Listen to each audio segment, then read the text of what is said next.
Rings, volume 142.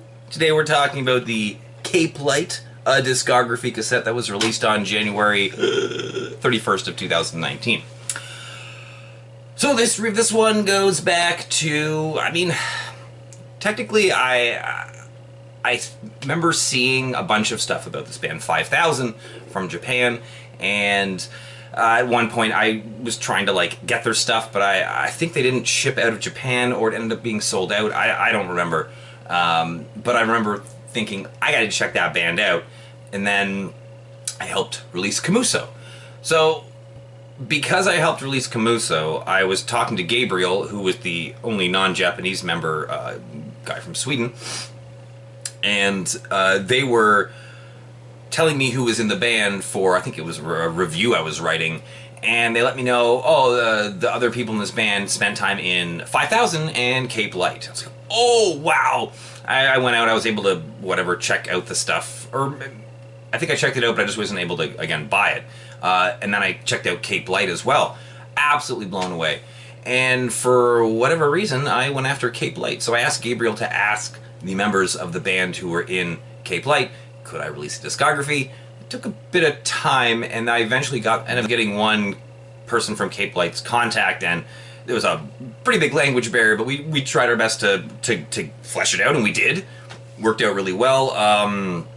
So I should probably talk about what the band sounds like. They're absolutely phenomenal. It's like really well controlled, but really chaotic screamo, emo-violence, but they are able to, and choose sometimes to insert some really good melodic hooks and stuff like that you really wouldn't really expect.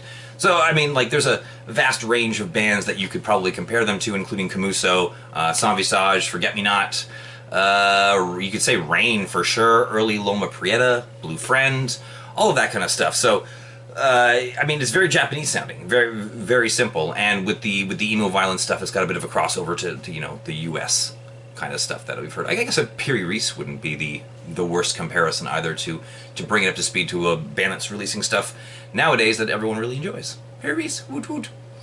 Okay, so this tape essentially collects 10 songs from 3 releases. So it is the discography that the band had released. I think the first one was 2006 EP called 3 Songs. That one's got Mushi Sereru.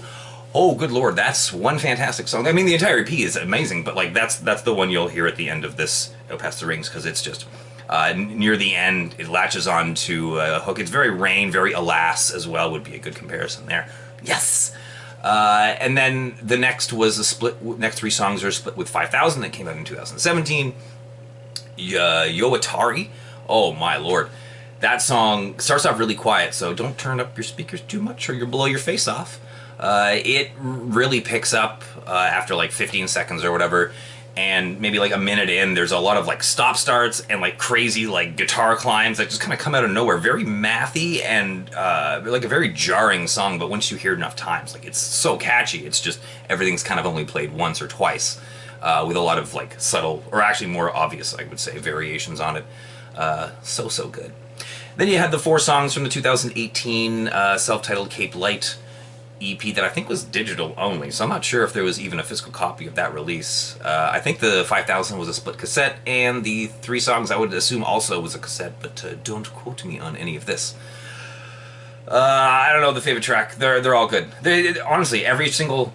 I think I wrote it somewhere. Like, track for track, this is one of the best discographies for like screamo emo-violence that I've ever heard, and it has that like Japanese flair to it. It is stupid good. It's stupid.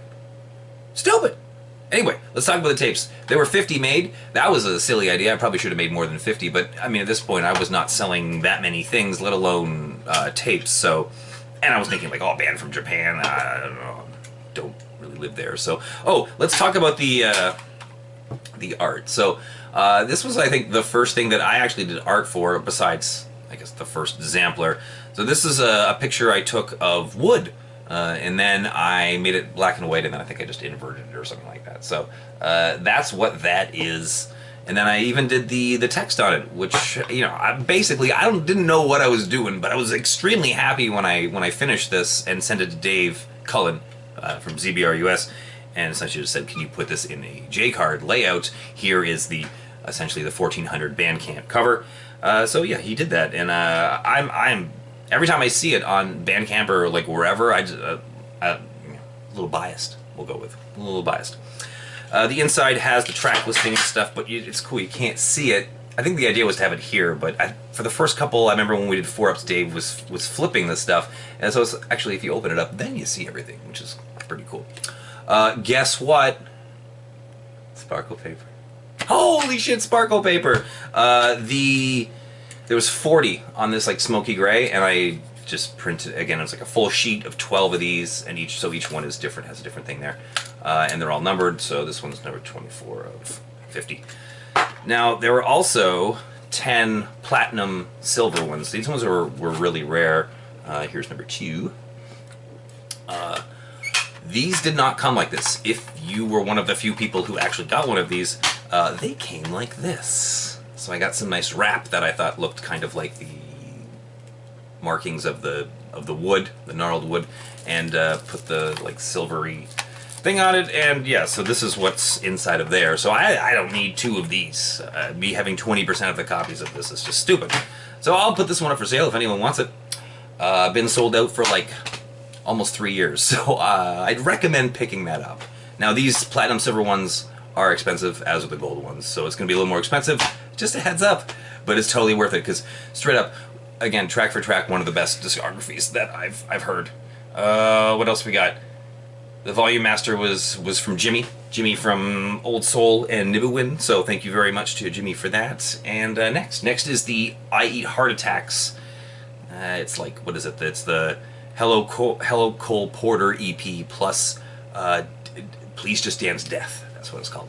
Anyway, that band was absolutely fantastic, and just kind of like this band, a band I don't think that many people necessarily know much about, but this one amazing, that one amazing. Now, speaking of amazing, let's finish this with, let's try this jump I've been practicing. So we're going to start here, and I'm going to go off here, hit this, and land it over there, but my eyes are going to be closed. Are you ready? Are you ready? Okay, here we go. That's not what it...